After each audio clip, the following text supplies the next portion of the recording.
कांग्रेस चालाकमान की तरह मीठी गोली देना सीख चुकी है। क्या सचिन पायलट बार बार अपने कार्यकर्ताओं को ये समझाने का प्रयास कर रहे हैं कि वो आपसे दूर नहीं है, लेकिन हकीकत कुछ और है।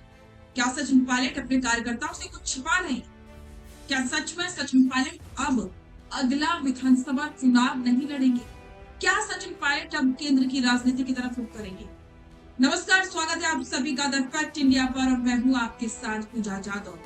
आज राजस्थान में ये तमाम सवाल सचिन पायलट के समर्थकों में गूंज रहे हैं। हर जगह चर्चा है कि सचिन पायलट का अगला रुख क्या होगा, क्योंकि सचिन पायलट राजस्थान में जितने एक्टिव नहीं है जितने की केंद्र की राजनीति में एक्टिव दिखाई दे रहे। अब इससे पायलट के जो राजस्थान में समर्थक है वो नाराज नजर आ रहे और ये बार बार सवाल किया जा रहा है कि सचिन पायलट राजस्थान की सुध कब लेंगे, राजस्थान के मुद्दों पर कब ध्यान देंगे, अपने क्षेत्र की जनता की कब सुध लेंगे। और सचिन पायलट का सिर्फ एक ही जवाब होता है, मैं था से दूर, यानी कि मैं आपसे दूर नहीं, मैं राजस्थान के हर मुद्दे पर सक्रिय हूँ और राजस्थान में ही काम करूंगा। लेकिन क्या वाकई में ये सच है?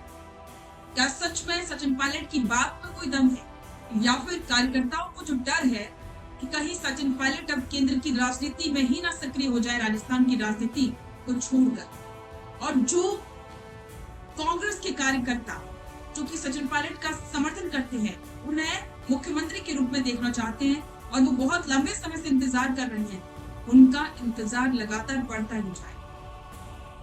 जिस तरह से राजस्थान में जो चल रहा है, क्योंकि सचिन पायलट को कांग्रेस चालाकमान लगातार राजस्थान से ज्यादा दूसरे राज्यों में एक्टिव कर, लगातार सचिन पायलट दूसरे राज्यों की जिम्मेदारी संभाल रहे हैं और केंद्र में जो मुद्दे हैं उन पर ज्यादा ध्यान दे रहे हैं। अब इसको लेकर सचिन पायलट के समर्थक है, उनमें डर का माहौल है कि कहीं उनकी मेहनत बेकार न चली जाए। फिर राज्य प्रदेश अध्यक्ष रहा, सरकार का हिस्सा रहा, तो समय समय पर जिस व्यक्ति की जहाँ आवश्यकता होती है वहाँ उसका योगदान दिया जाता है। जहाँ तक आपने ये सवाल मुझसे पूछा कि राजस्थान से बाहर जाने की बात, तो ये मैं आपको बताना चाहता हूँ कि मैं था से दूर को नहीं। ये सबको समझना है कि यहाँ पर हम लोग बहुत लंबे समय से काम करते आए हैं, ये हमारी कर्मभूमि रही है और जब तक राजनीति में हम काम करेंगे राजस्थान के लोगों की सेवा करते रहेंगे। सर, आपको ये लगता नहीं कि अशोक गहलोत और सचिन पायलट के इस बयान के सियासी मायने बहुत गहरे हैं। राजनीतिक जानकार मानते हैं कि इस छोटे से वाक्य के जरिए सचिन पायलट ने अपने उन लाखों कार्यकर्ताओं को एक बड़ा संदेश दिया जो कभी कभी सियासी समीकरणों को देखकर खुद को अकेला महसूस करने लगते। मैं प्रदेश के कांग्रेस कार्यकर्ताओं का था और रहूंगा, ये कहकर पायलट ने साफ कर दिया है कि उनकी असली ताकत दिल्ली के गलियारे नहीं बल्कि राजस्थान की सरजमीं पर पसीना बहाने वाला आम कार्यकर्ता। इस बयान के बाद सोशल मीडिया पर विद पायलट जैसे ट्रेंड्स की बाढ़ आ गई है और कार्यकर्ताओं का जोश सातवें आसमान पर। फिलहाल राजस्थान विपक्ष के तौर पर कांग्रेस लगातार आक्रामक है। चाहे पेपर लीक का मुद्दा हो या कानून व्यवस्था का, सचिन पायलट हर मोर्चे पर मुस्तैद नजर आ रहे हैं। लेकिन इस सब के बीच अपनी जमीन को मजबूत रखना और कार्यकर्ताओं को ये एहसास दिलाना कि उनका नेता उनके साथ खड़ा है, पायलट बखूबी जानते हैं। उनका ये कहना कि चिंता मत करो, इस बात का संकेत है कि राजस्थान की सियासत में सचिन पायलट भविष्य की किसी भी चुनौती के लिए पूरी तरह से तैयार है और अपने कुनबे को बिखेरने नहीं देंगे। मैं था सो दूर को नहीं, इस कहने के पीछे सचिन पायलट की वो सियासी समझ है जो उन्हें जनता के बेहद करीब ले जाती है। अब इससे सचिन पायलट ने अपने कार्यकर्ताओं को बिखेरने से बचाने का तो प्रयास किया है, लेकिन कब तक? आखिर कब तक पायलट के समर्थक इंतजार करेंगे और कब तक वो सिर्फ मेहनत ही करेंगे लेकिन फल नहीं मिलेंगे? आपको क्या लगता है?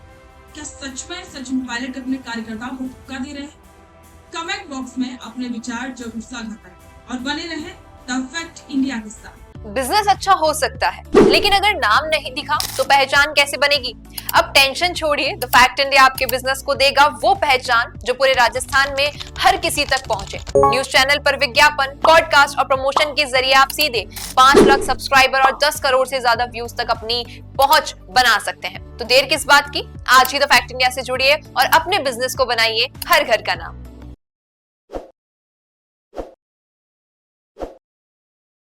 ताज़ा खबरों के लिए विजिट करें द फैक्ट इंडिया की वेबसाइट और डाउनलोड करें द फैक्ट इंडिया ऐप।